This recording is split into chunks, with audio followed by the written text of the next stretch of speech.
Live లేదు, సారీస్ లేవు, నేనేదో ఒక జ్యువెలరీ షాప్లో ఉన్నాను అన్నట్టుగా కనిపిస్తుందా? Yes, you are right.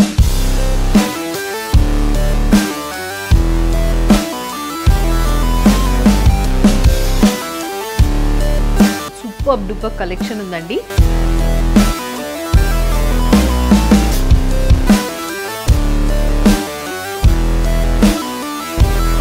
మెయిన్గా మాట్లాడుకోవాల్సింది బ్రైడల్ కలెక్షన్ గురించి.